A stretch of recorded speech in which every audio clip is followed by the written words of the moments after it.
Welcome to the Infinite Women podcast. I'm your host, Allison Tyra, and today I'm joined by engineering historian Nina Baker, who regular listeners may recall from our previous conversation about aeronautical engineer Beatrice Schilling. Nina has recently published a book called Supposed Killed or Drowned by Enemy Action at Sea, which is about Scottish merchant navy women who died as a result of enemy action in the First and Second World Wars. So that is a pretty specific topic. How many women are we talking about here? Well, in terms of the Scottish women, about 17. In terms of the women merchant navy professionals who died due to enemy action during those two world wars, it's the best part of 90 all up. So, although women didn't get all that many opportunities to be seafaring professionals in those times, they made the ultimate sacrifice along with their brothers. Now, for those of us who are not maritime savvy, could you explain first what the merchant navy was and then the roles that these women were fulfilling? Okay, so the merchant navy, as we call it in Britain, the mercantile marine in American, is the cargo and passenger ships that are not military. So it might include troop ships carrying soldiers or indeed nurses from A to B, but they're run by civilians. All the staff, all the crew are civilians, and in wartime, they may carry some light armament, a couple of guns maybe, but they're not military ships. And I was myself a merchant navy seafarer in my younger days. I was a deck officer on oil tankers and cargo ships. So I was interested in what these sorts of women might have done and how they came to lose their lives during the wars. Now, most of the women in this book, with one exception, these were all women who were stewardesses because that was the work that was available to women in those times at sea. And a stewardess is several things, and they might be doing any or one of them. It might be the person who looks after your cabin. It might be the person who looks after your child. And some of the stewardesses were also nursing qualified, so they might have also assisted the doctor. But in the early days of sort of commercial passenger liners, when women started traveling unaccompanied without husbands in tow, there was some concern about their physical and social and indeed moral welfare by the shipping companies, which started to employ women to look after the female passengers. And these stewardesses usually would only be carried on ships which expected to carry female passengers. As it turns out, that was not always the case, but that was how the profession started. They were kind of like ladies' maids at sea. They would look after the women on quite a personal basis. We know, for instance, that on some of the grander passenger ships, their jobs included looking after the cabins and looking after the communal washrooms that women passengers shared. There were no ensuite cabins in those days, to the extent of refilling powder bowls and putting out new powder puffs in the washrooms. So it was at that level of kind of gentility, if you like, but at a lower level of non-gentility.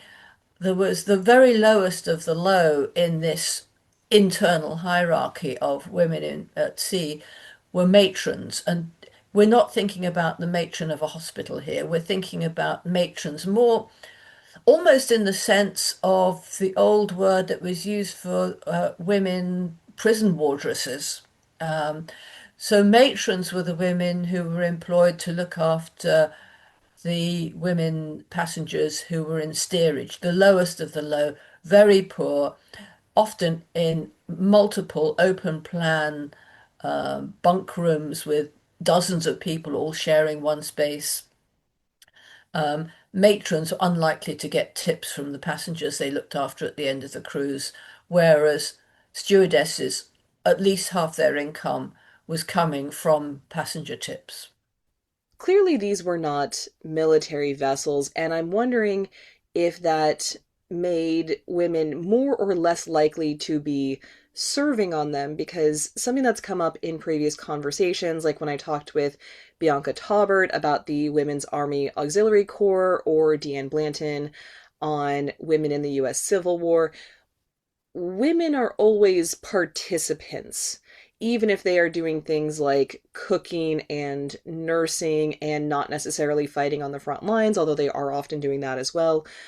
Women are always there, and it feels like that is mirrored in what you're talking about with the merchant or mercantile navy as well.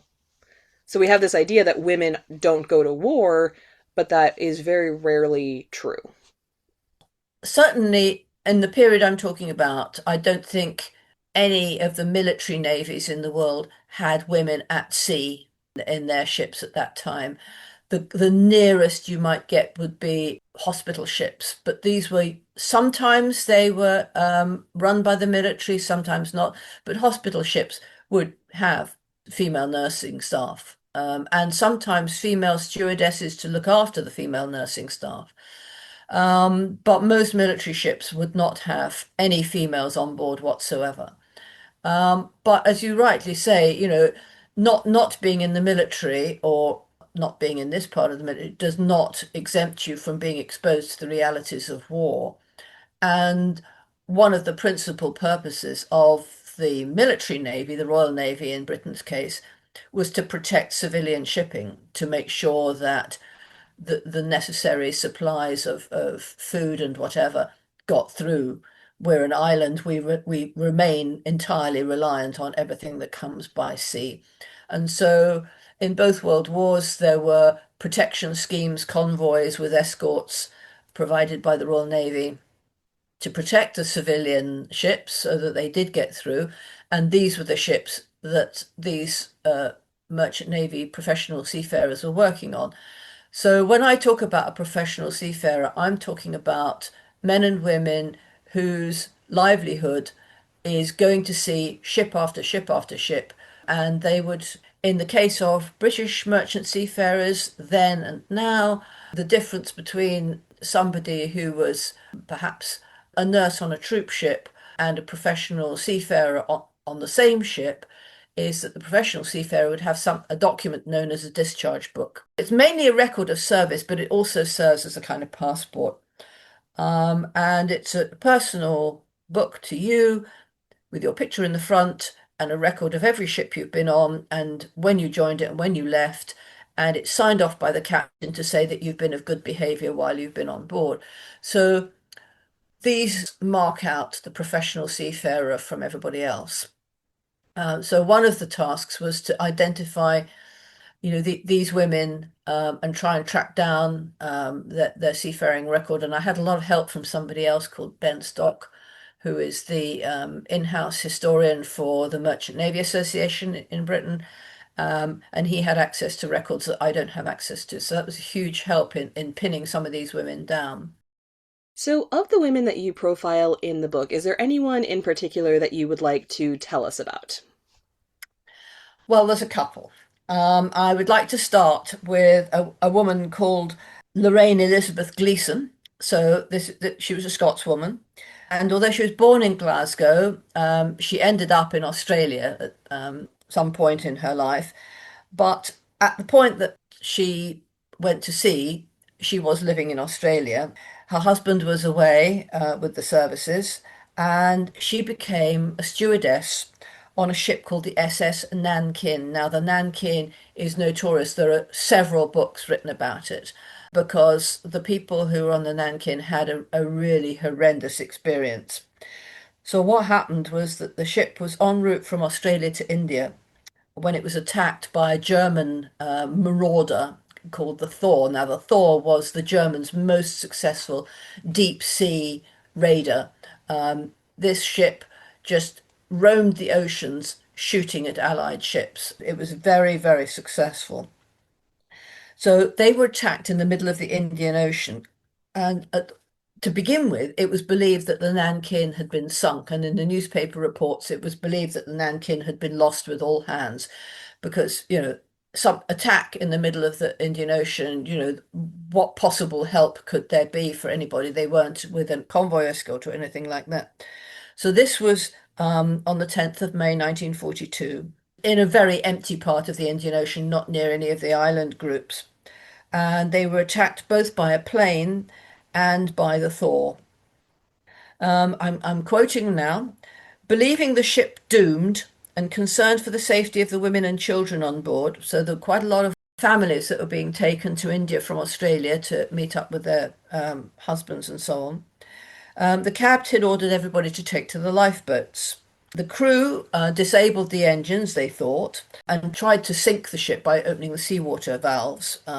However, the Germans quickly realised what was going on and put some of their own people on board and stopped that. They sailed the ship to Tokyo Bay, to the Japanese.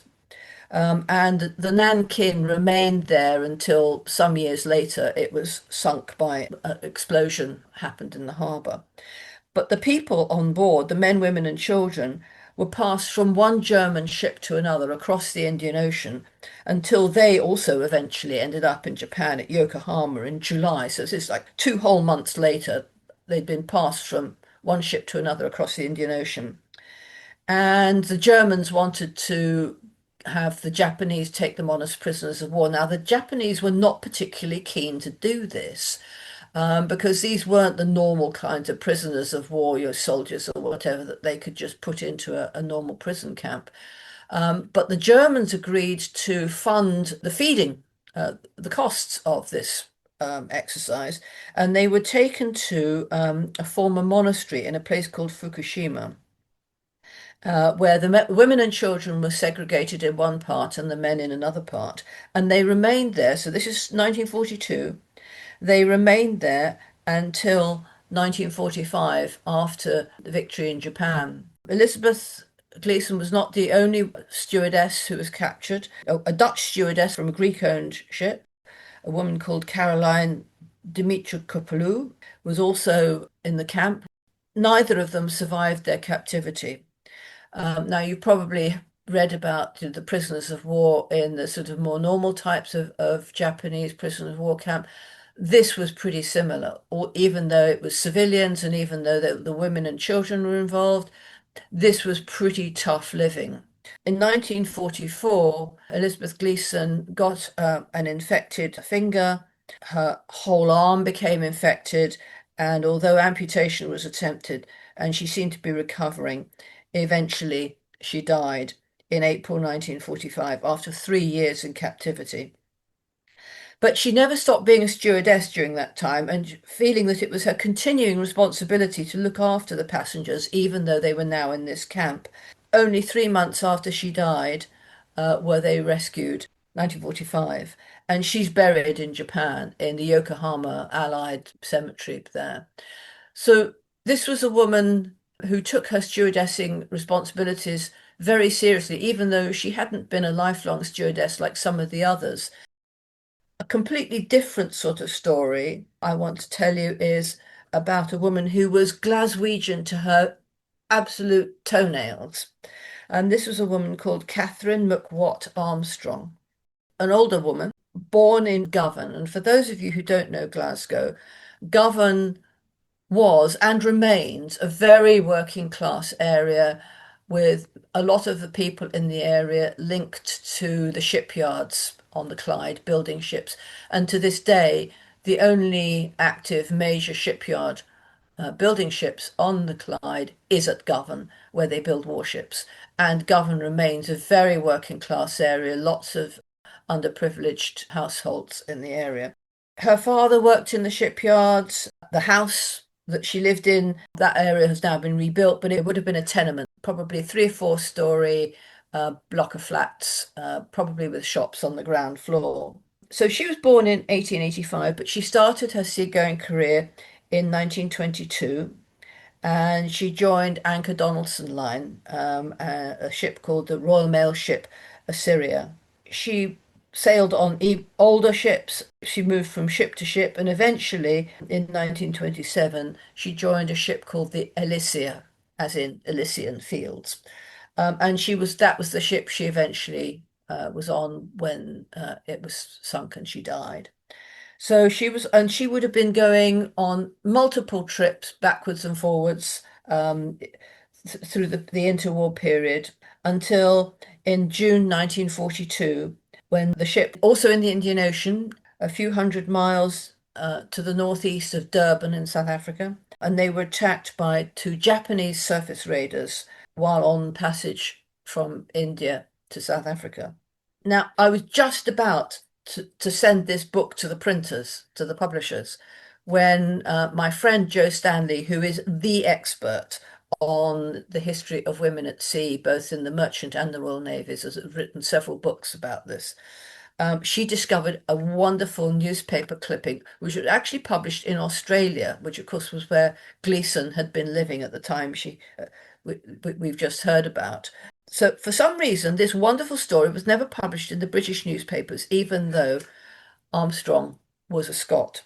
But it was just such a fantastic story of a woman who she was the only woman on board this ship at the time.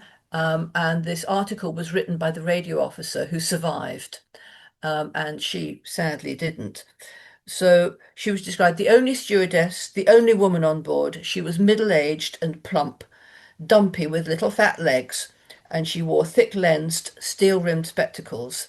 Mashie, as her Scottish nickname was a Scotswoman, not dour by any means, but she was blunt of speech, and she saw no reason to smile if there was no purpose. But then, when there was a reason for her smile was good to see. And she was held in great affection by her shipmates. They thought her very courageous. She was quietly scornful of all the preparations for any emergency. Foolish, you may well say, but that was Mashie. After all, she had been in some tough blitzes with us, and when Glasgow had its worst air raid, and she would then sit in her beloved little flat in Govan, high up in a tenement, and when everyone else in Glasgow who had any sense at all was at an air raid shelter, she was sitting there knitting in the dark. She told us so without any suspicion of boastfulness. It wasn't the sort of thing one boasts about any more in Britain. It was just plain stupidity, really. But not in Mashie's case. It was faith with Mashie, faith that she could not be harmed unless it was God's will. So very sadly, and it was due to her sense of duty towards the people on the ship, she was one of the last to leave. Now, this was typical of stewardesses and indeed stewards. They are disproportionately represented in the lists of Merchant Navy people who died because stewards and stewardesses, their duty in an emergency so that the alarms are sounding, everybody else has their emergency stations to go to. Most people would have been heading to the lifeboats. The stewards and stewardesses, their duty was to go down rather than up, to go down into the ship to the deck on which the passengers that they were responsible for, the group of cabins they were responsible for, to check that all those passengers were leaving their cabins, got their life jackets and their outdoor clothing, and were making their way to the lifeboats. So they put themselves in harm's way when the ship was in the most dire straits.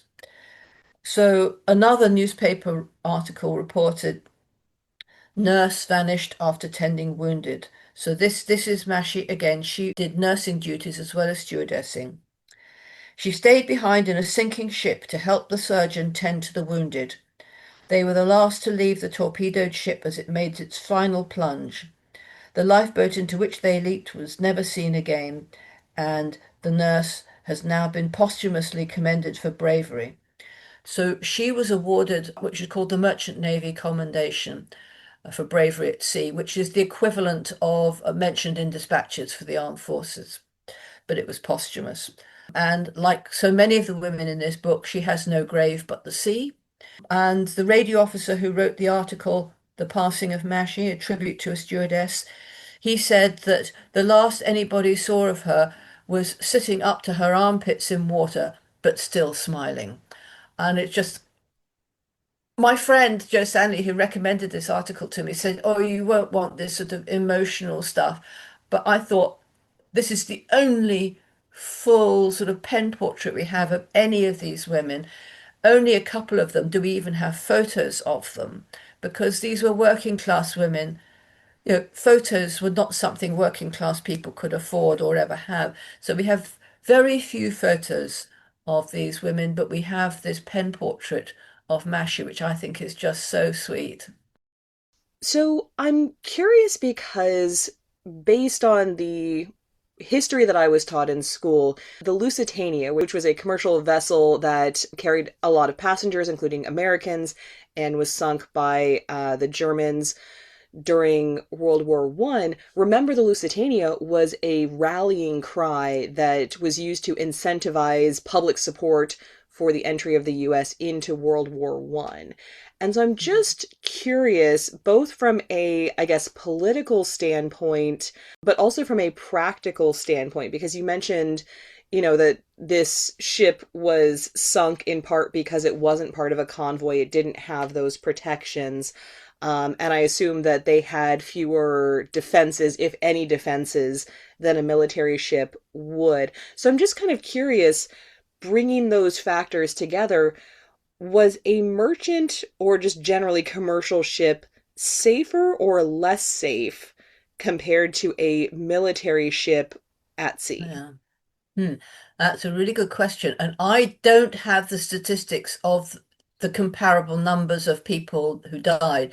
So something like 35,000 across the two world wars, merchant seafarers died, and I don't know what the Royal Navy numbers would have been. What I would say is that a Royal Navy ship then and now has far more people on board for its size than a merchant ship would do. So if a Royal Navy ship goes down and is lost with all hands, you're losing hundreds. But if we think about, let's say, an oil tanker, no passengers, you're losing a few dozen. So it's hard to say in terms of the, I don't know the Royal Navy numbers, I'm afraid. Certainly the courage, well, actually, the Royal Navy really admired the Merchant Navy for going to sea without any kind of defences, often in real old rust buckets that couldn't go very fast at all. For the Second World War, where the U-boat menace was much more effective than in the First War, and far more people died at sea in the Second War than the First War, even though the merchant fleet was bigger in the First World War.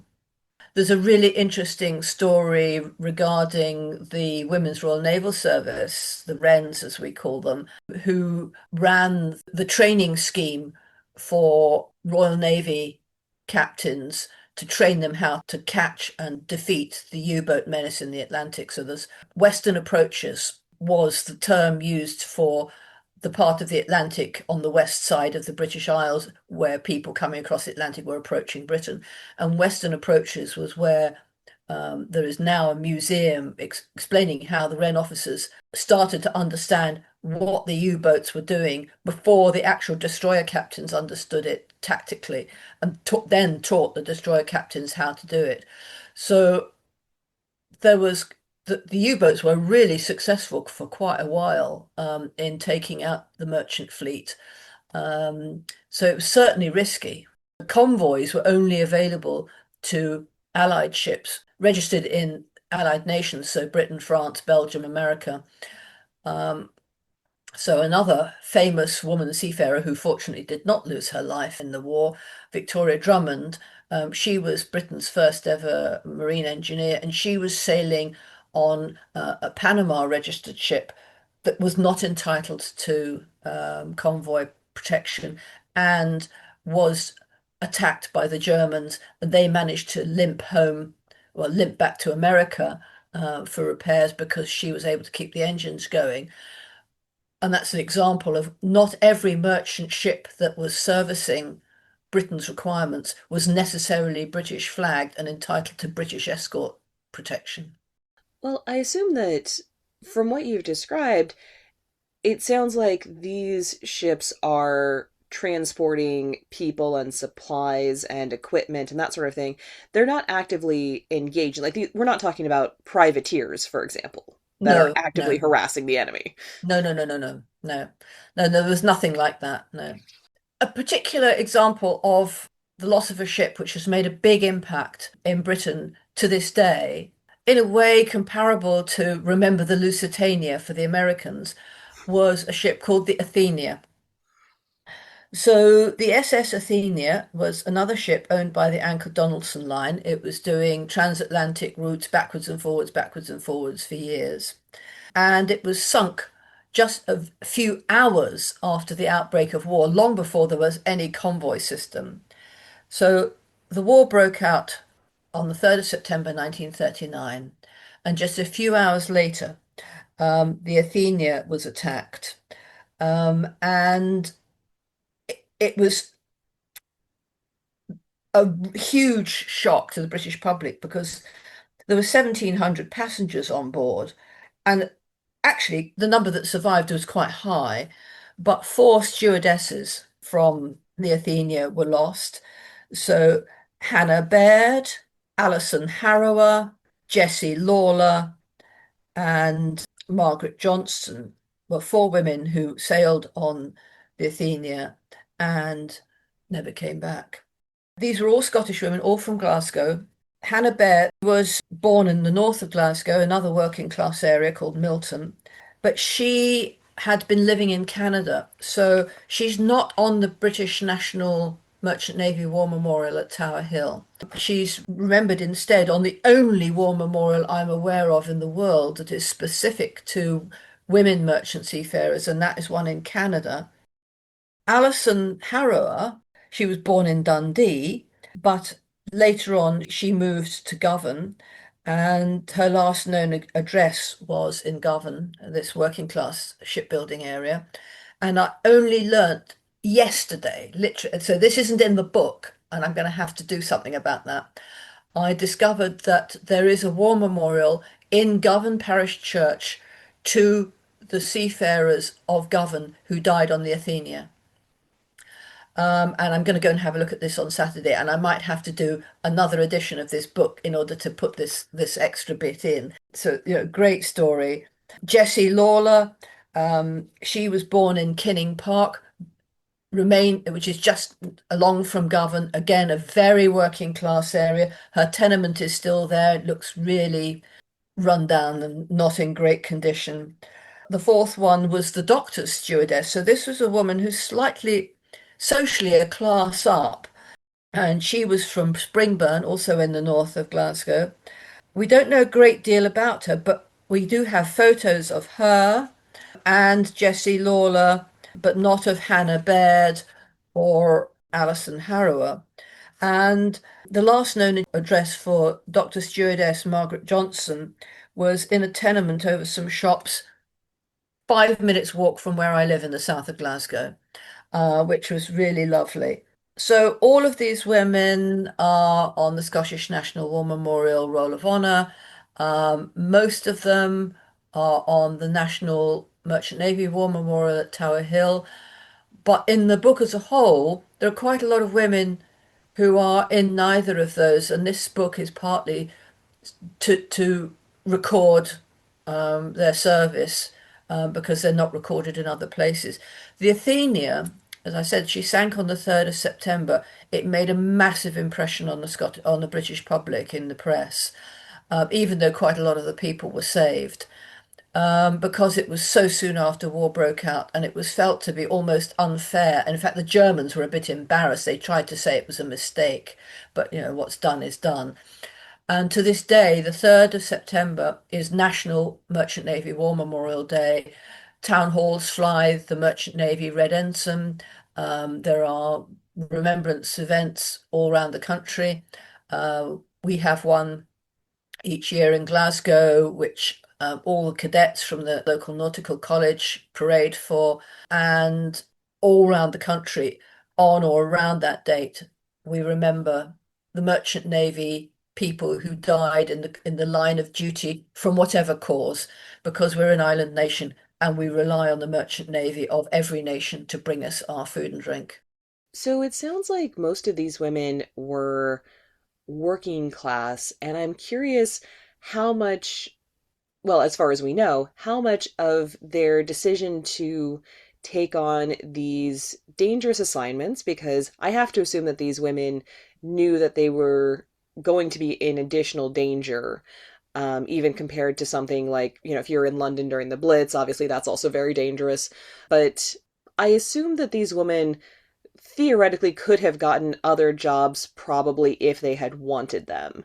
And this wasn't just, okay, well, it's this or starve.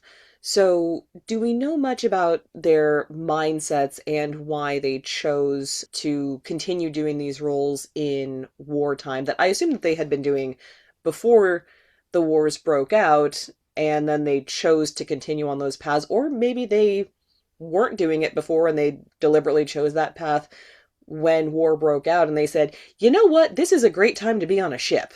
You tell me. Well, okay, so in terms of their decisions, Lorraine Gleason, Elizabeth Gleason, she's an example of somebody who didn't have a lifetime career at sea. Her husband was away with the Australian Army, and she thought, what can I do to help the war? And ended up as a stewardess. But I would say for all the other women in the book, these were mostly career seafarers. Ironically, actually, at the outbreak of both the world wars, because passenger travel for recreational reasons stopped dead entirely, the number of stewardesses that the companies required also massively reduced almost instantly. And a lot of stewardesses actually lost their jobs and had to find other work. On the plus side, in wartime, there is always work and actually quite well paid work often. But a lot of the stewardesses really wanted to stay at sea, and made a big effort to get back to sea as quickly and as often as possible. They saw it as their duty. They saw it as doing their bit for the country, for the war effort. They wanted to be doing this. And we know this because surviving stewardesses said so, and the families of dead stewardesses also said so. In some cases, the families had, argued with the women because these women were married with children, grandchildren even. And so their families were urging them, this isn't safe, you'd be safer at home. But the women said, no, this is my duty. I want to continue doing it. So that it was absolutely a positive decision. And they must have known the dangers. As well as the women who died, all of whom would have been entitled to the war medals that all merchant navy people would get. There were a number of honours that were awarded to women who survived and posthumously to others. So, for instance, Elizabeth May Owen, who was stewardess on the SS St Patrick in 1941, she was awarded the George Cross and the Lloyd's War Medal. Now, the George Cross is the highest award for courage available to civilians in Britain. It's the equivalent of the military Victoria Cross. So that's the very high, and very few have been awarded to women ever. The Lloyd's War Medal, again, very few awarded to women. So that was for courage above and beyond. Victoria Drummond, who I mentioned, the engineer, she got the Member of the Order of the British Empire and the Lloyd's Medal for bravery as well. A woman who was escorting evacuee children on the city of Benares in 1941, Mary Cornish, she got the British Empire Medal, as did Elizabeth Plum, stewardess on the Rangitani, and a number of other women who were stewardesses on a variety of ships. The Merchant Navy Commendation was awarded to a total of 8 women. So women were being publicly recognised in this role as stewardesses. So speaking of the city of Benares, I should mention that nurse stewardess Agnes Wallace was lost when the city of Benares was sunk in September 1940. She was from the Highlands of Scotland, and it's unusual in the women that I've discussed in that she was absolutely a middle class woman who chose to go to sea. So she was born in Ullapool, and her father was a doctor, the local doctor.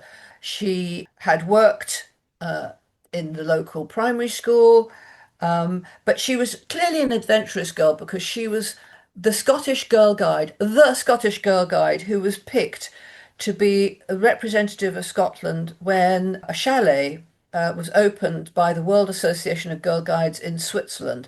So that must have been a remarkable adventure for even a middle class girl to go all the way to Switzerland with a few other girl guides from the rest of Britain for that. She joined Ellerman City Line as an assistant stewardess in 1936 and first joined the city of Benares in 1937.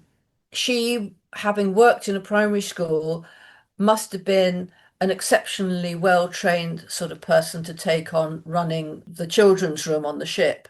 And indeed, the brochure for the ship makes a special point of emphasizing how the company was taking a special interest in its child passengers by having a well-equipped children's room. By no means every ship would have had one, even if they were carrying plenty of children passengers.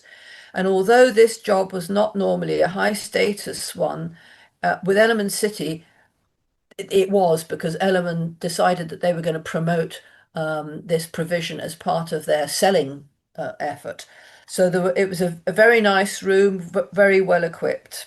But then, when the ship was lost in 1940, the loss of Agnes Wallace was widely reported because she was so well known in her hometown in Ullapool.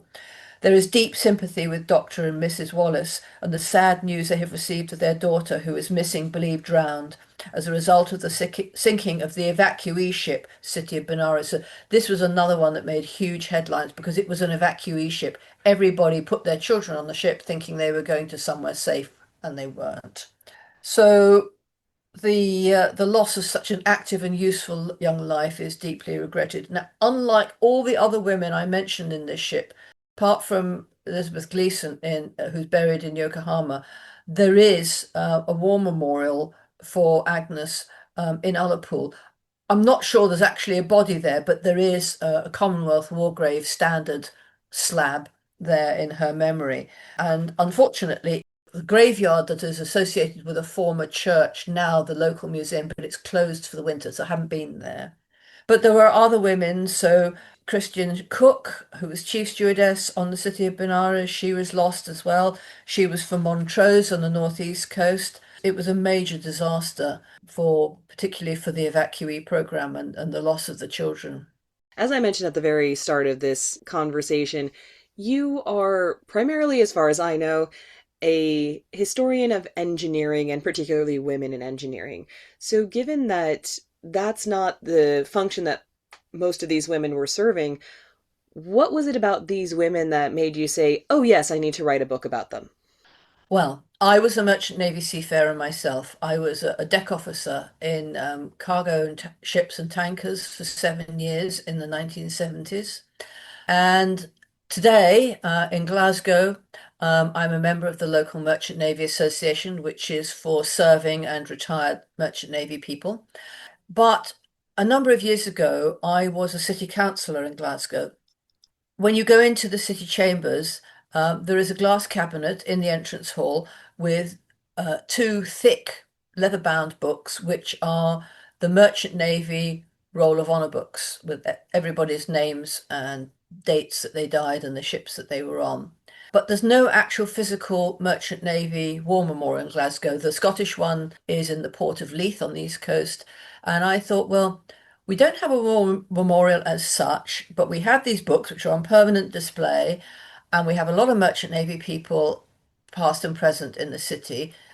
Could we get some kind of event going? And so on National Merchant Navy Memorial Day, which I mentioned, which is the anniversary of the loss of the Athenia on the 3rd of September, I persuaded the Lord Provost, which is what we call our Lord Mayor, that we should have some kind of an event. So that first event in 2012, I think there were only about 15 people there. But very quickly it grew in numbers, and today we have it every year around that time. And there are 400 trainees, cadets that come up from the Nautical College. They march up from the college with their red ensign and parade on George Square. Former Merchant Navy people, families of people who have ancestors who were in the Merchant Navy, people who are in the Merchant Navy now. We all parade on George Square. We have a commemoration day. Two cadets from the Nautical College are picked to read out a handful of names from these books. And I had always thought that these books were the roll of honour for the men and women associated in some way with Glasgow. Either they were on ships that were registered in Glasgow or they were from Glasgow themselves. I later discovered when I was writing the book that this is actually the book version of the names that are inscribed on the National Merchant Navy War Memorial at Tower Hill in London. So it includes people from all over Britain and the Commonwealth. There are lots of non-British sounding names in it. So each year they would read out a selection of names, including a few women, and I thought I need to know who these people were.